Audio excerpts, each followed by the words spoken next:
ang recognition ng bebe ko, kaya magbibida-bida ko. Nakita nyo naman yung pormahan ko, parang hindi manginginom sa kanto.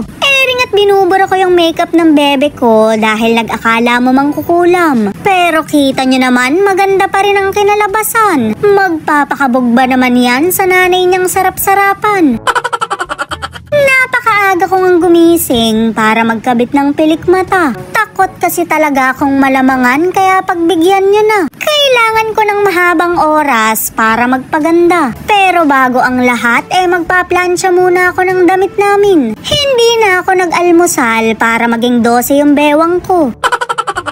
Madilim pa nga nitong nagpaplansya ako pero inabutan na ako ng pagputok ng araw. Wala na tuloy akong oras para magpalitada ng muka. Dadaanin ko na nga lang sana sa miniskirt pero pinigilan ko yung sarili ko. Eskwelahan kasi yung pupuntahan ko kaya ilulugar ko yung sarili ko. Mare, goodbye muna sa crop top era ko.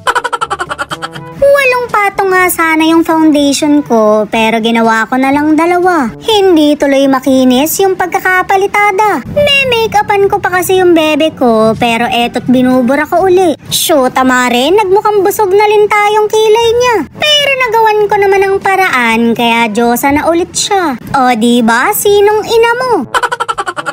Hindi na nga kami nagpaayos dahil kaya ko naman. Huwag nga ako ang sabihin mo, nagkukuripot ka lang. Hindi ka nga bumili ng bagong damit, shoota ka. San ka ba magpapasa ng biodata? Matanggap ka sana. Resume na kasi ngayon na paghahalatang matanda ka na talaga.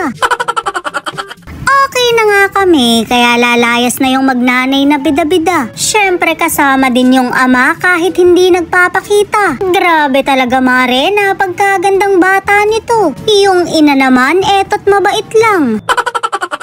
Nandito nga kami sa gigilid habang hindi pa nagsisimula. Shoot, mare, ako lang ang mukhang mag-a-apply ng trabaho. Pero okay lang yan dahil dadaanin na lang natin sa sarap. Nag-long sleeve ka pa kasi ng makintab, dati ka bang sa lagubang?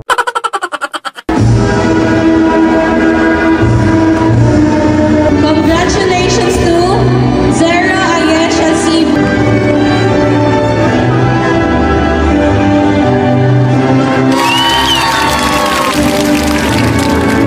O diba, nakadagit ng 2 medal yung bebe ko. Kaya naman dali-dali niyang pinakita sa ama niya para ipagyabang. Pagbigyan nyo na mare dahil yan lang ang maipagyayabang namin. Wala man akong atay, meron naman siyang medal.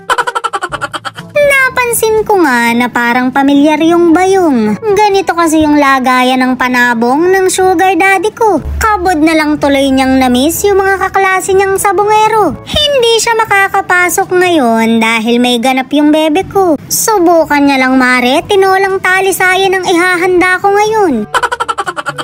O diba, wala talaga siyang lubay ng Cafe Flex ng sabit niya. Mukhang hanggang sa makauwi kami, hindi siya magpapaawat. Bilisan na natin anak at pinuputok na ako sa long sleeve ko. Mare, pang 5 oras lang yung kapasidad ng tawas ko.